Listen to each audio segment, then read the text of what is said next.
Okay, let's unpack this. Have you ever met someone who just radiates a certain energy, a presence that just, well, draws you in? It's that elusive magnetic presence we all instinctively recognize. Today, we're diving deep into an ancient secret to cultivate that inner magnetism, and it focuses on something as fundamental as your breath. That's right. And for this deep dive, we're really tapping into the profound work of Abhi Duggal and the School of Breath, mastering pranic energy for a magnetic life, but also, crucially, insights from his video series, especially one called "In What Sequence Should Pranayama Be Done? Correct Sequence of Breathing Exercises." Ah, the sequence, okay. Exactly, because Yeah. this isn't about just, breathing randomly. It's about a very precise, systematic journey. Abhi Duggal's teachings lay out the specific sequence of pranayama or breathwork practices, and they're designed to literally optimize your energetic blueprint and unlock a deeper, more conscious life. So our mission today is to kind of illuminate this powerful sequence and show how it promises to transform vitality, clarity, presence. Precisely. Transform vitality, clarity, and your overall presence. Here's where it gets really interesting, I think. Yeah. We often focus so much on the physical body, right? Mm. But our journey into these sources, they introduce this vibrant, unseen, energetic blueprint. It sort of mirrors our physical form, the pranic body. Exactly. In yogic philosophy, it's known as the pranamaya kosha, this vital, energetic layer, and it's composed of prana, which is described as, well, the universal life force itself. Not just an abstract idea, then. No, not at all. It's seen as the electromagnetic energy found in the very air we breathe, constantly interacting with our own internal energy field. Wow. And this pranic body is absolutely foundational. You can think of it like the engine for your entire being, really. When this energetic layer is weak, you'll notice it. You might feel low vitality, maybe persistent fatigue, heightened stress, anxiety, even fear or depression sometimes. Okay, I see. But conversely, when your pranic body is strong and vibrant, you experience abundant energy, a sense of fearlessness, and just a natural state of well-being. And what's fascinating here is how tangible its health factors are. Conscious breathing, pranayama, and aerobic exercise strengthen it. Right. Yet things like insufficient sleep, processed foods, dehydration, alcohol, even just, lack of physical activity can weaken it. So our lifestyle choices directly impact this energetic radiance. Absolutely. Directly. And that magnetic presence we mentioned earlier, it's not some mystical talent you're born with. It's the cultivation of a strong, radiant energy field, what many call your aura, that others intuitively perceive as charisma. And it's learnable. That's the You're right. exciting. It's learnable. It's a skill. So if this pranic body is our energetic engine, how is it structured? You said it's not just a general field. Right. It has this intricate network, almost like a complex internal circuitry. Within this are thousands of energy channels called nadis, and these vital energy centers known as chakras. Chakras, right? Yeah. I've heard of those. Yeah, the sources describe 7 primary chakras, these spinning vortexes of prana located along the central axis of the spine, and each of these wheels of energy from the root up to the crown is linked to distinct spiritual, emotional, psychological, and even physical aspects of our being. They profoundly influence how we perceive and interact with the world. And that's why their balance is so crucial then. Exactly. A blockage or imbalance in any chakra disrupts this harmonious energy flow. It can lead to physical issues, mental disturbances, emotional challenges, you name it. So the goal of this specific breathwork sequence from Abhi Duggal is? The ultimate objective is to awaken a powerful, dormant energy, often called kundalini. It's traditionally said to be coiled at the base of the spine in the root chakra. These practices are designed to guide this awakened energy upwards through these now activated and balanced centers. Towards what end? Towards expanded awareness and heightened states of consciousness. This upward journey is sometimes called the current of liberation, as it frees us from, limiting perceptions. But what's also fascinating is the current of manifestation that simultaneously moves energy downwards. Downwards. Yeah, ensuring that any profound insights gained are integrated into daily life. It helps you practically apply that wisdom and manifest your true potential. So it's both spiritual upliftment and practical application. Precisely. And each chakra, when activated, contributes uniquely to that magnetic presence. Like the root, Muladhara, gives that deep stability, makes you feel grounded, confident. Okay. The sacral, Spadhisthana, unlocks expressive vibrancy, emotional balance, a more engaging presence. Solar plexus, Manipura, that's your personal power, leading to an assertive, influential presence. Makes sense. Heart, Anahata, fosters warmth, compassion, a deeply connecting presence. Throat, Vishuddha, enhances clear, authentic communication. Your voice is heard. Third eye, Ajna, sharpens intuition, wisdom, gives that perceptive, visionary quality. And the crown, Sahasrara, connects you to expansive awareness, resulting in a blissful, universally connected presence. That's a really powerful framework. And you mentioned our sources, especially that video from the School of Breath, are incredibly clear that it's not just what you do, but how you do it specifically. The order, the sequence. Yeah. You compared it to building a house without a foundation. Exactly. That sequence is not arbitrary at all. It's a meticulously designed progression. It prepares your energetic system, gently awakens that dormant energy, and then safely guides it upwards. And doing it out of order. Well, it isn't just less effective. It can potentially lead to energetic imbalances or, discomfort. The journey, as Abhi Duggal emphasizes again and again, must begin by shaking and waking the energy at the root. Why start there? Because, simply put, without sufficient energetic activation there, deeper pranayama or meditation practices, they just can't be fully realized or sustained. This methodical approach ensures maximum benefits and a harmonious ascent of life force. Okay, that makes total sense. So let's dive into that first step then. Kapalbhati, often called breath of fire, right? That's the one. What's its immediate impact on our energetic system, and why does it kick things off? Kapalbhati is basically your energetic ignition switch. Its purpose is to vigorously shake and wake that dormant energy at the root chakra. It sparks your inner fire and starts clearing blockages right away. The practice itself involves these sharp, forceful exhalations through the nose. Driven by the belly. Yes, driven by quick contractions of your lower belly. The inhalation just happens automatically, passively. Imagine a bellows rapidly pumping air. That's kind of the rhythm and feel. And what's the core insight here beyond the mechanics? How does this contribute to that magnetic presence we're talking about? Well, the key insight with Kapalbhati is how it immediately purifies your energetic channels, the nadis, and really declutters your mind.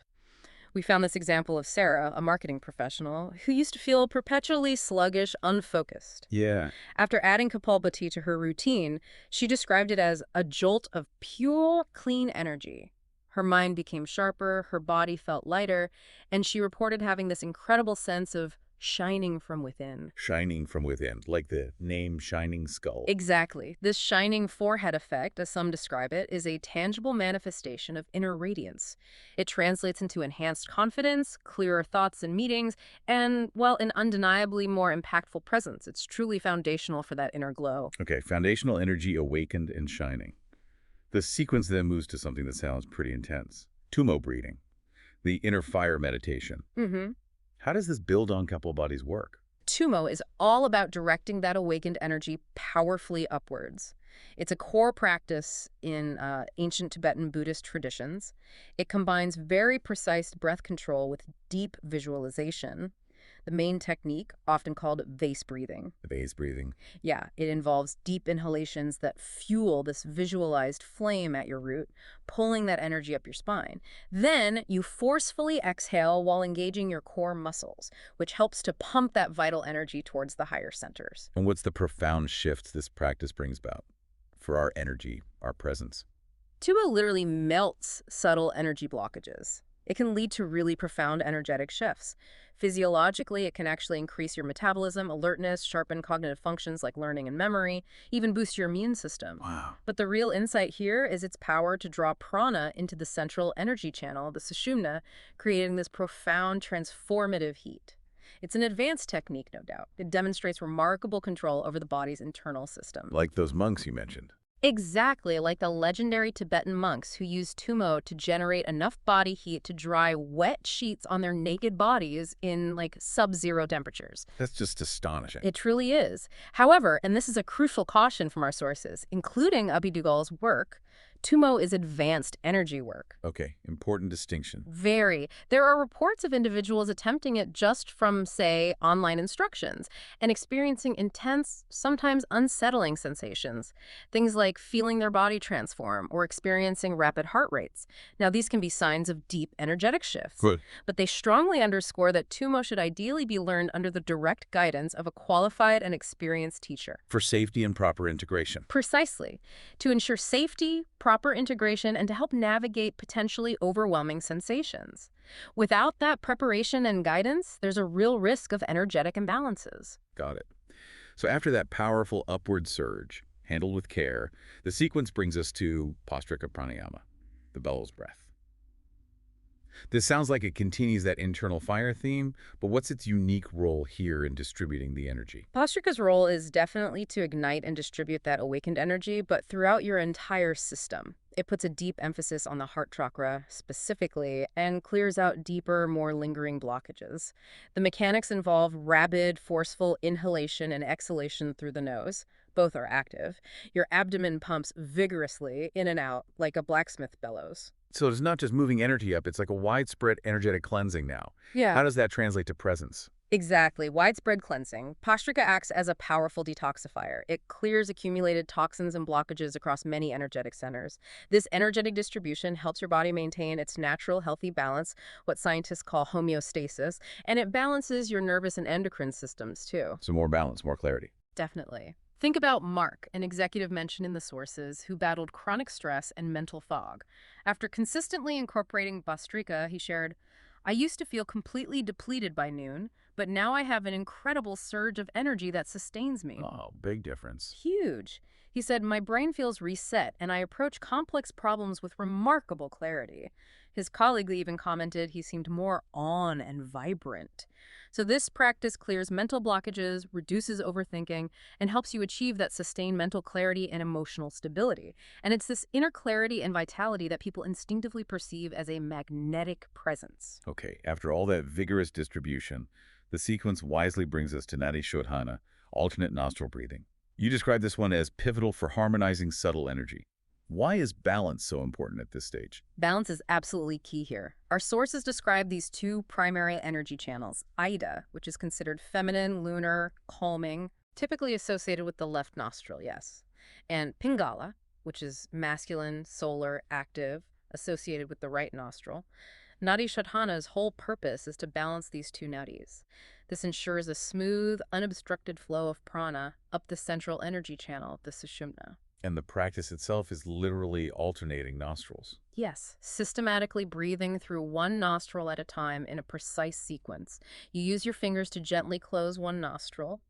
Inhale through the open one, maybe hold briefly, then exhale through the other side, inhale through that side, hold, exhale back through the first, and you repeat. It sounds simple, but how does just alternating nostrils create such a profound impact on our internal state, our outward presence? Well, the core insight of Nadi Shodhana is its almost unparalleled ability to purify those nadis, letting life force flow freely. And it directly balances your sympathetic and parasympathetic nervous systems. It moves you into that calm, rest and digest state almost immediately. Ah, okay, the calming effect. Exactly. This leads to profound emotional stability and improved brain function. It literally harmonizes your left and right brain hemispheres, enhancing focus and mental clarity. Our sources shared a really compelling example. Yeah. A yoga teacher guiding her pregnant students through Nadi Shodhana on a sidewalk during a sudden, loud fire alarm.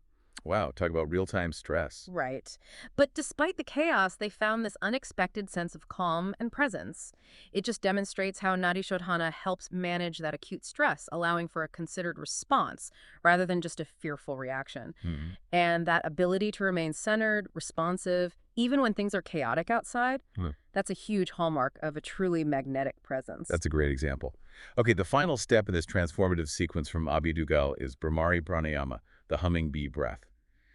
This one sounds quite unique. What does it bring to the table to cap off this energetic journey? Brahmari's purpose is really special. It's about distributing that now awakened and balanced energy throughout every single cell of your body, all 50 trillion of them, give or take. Every cell. Yeah, leading to profound bliss and deep inner quietude. And interestingly, it also has a direct, powerful effect on your endocrine system by stimulating the hypothalamus. The practice itself involves inhaling deeply, and then as you exhale, you create this continuous, low-pitched humming sound with your lips gently closed, like a bee. Mm-hmm. And you really focus on feeling the vibrations resonating throughout your head and chest. So this humming, it's not just about relaxation. It's about a deep cellular distribution of this refined energy. How does that lead to magnetic presence? Well, the immediate insight with Brahmari is its profound calming effect on the brain and the entire nervous system. Those humming vibrations, they directly influence key glands, the hypothalamus, pituitary, pineal, balancing your whole endocrine system. This supports overall physical and emotional well-being. Right. There's a quote from Harpinder Mann, a yoga teacher, who describes Brahmari as her go-to for anxiety and overwhelm. She notes, the humming stimulates the vagus nerve, which helps to switch back to the parasympathetic nervous system, the rest, digest, restore function. Wow, the vagus nerve connection. Yes, exactly, and promotes a sense of feeling safe and relaxed. After practicing, I always feel much more calm and clear. And this ability to quickly shift into a state of inner peace and clarity, to feel genuinely safe and relaxed within yourself, that is deeply attractive. It undeniably contributes to a truly magnetic, centered, and grounded presence. Wow, what an absolutely incredible deep dive into the power of our own breath. Mm-hmm. This journey through Abhi Duggal's specific pranayama sequence, it really reveals a profound truth, doesn't it? Yeah. That our external presence, our charisma, it's so deeply rooted in our internal energetic state. Mm-hmm. We've seen the whole transformation laid out from Kapalbhati's awakening fire, Yeah. through Tummo's powerful upward pump handled carefully, Right. Bhastrika's invigorating distribution, Nadi Shodhana's vital balancing act, Mm. all the way to Brahmari's blissful humming integration. And consistent practice of this precise sequence, that's the key takeaway from the School of Breath, it truly strengthens your pranic body. It ensures a vibrant flow of life force. This, in turn, effectively balances your chakras, allowing that vital energy to move freely, which activates higher states of awareness and inner peace. So the result isn't just feeling better physically or thinking clearer. No, it goes beyond that.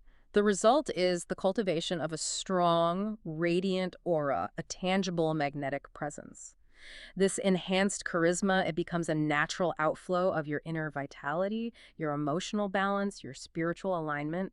It allows you to connect more authentically with others, influence positively, and just navigate life with greater ease and confidence. It sounds truly transformative. It really can be. Yeah. And we truly encourage you, if this resonates, to embrace this ancient wisdom, to deepen this practice, and really embark on this holistic journey towards a deeper, more conscious life.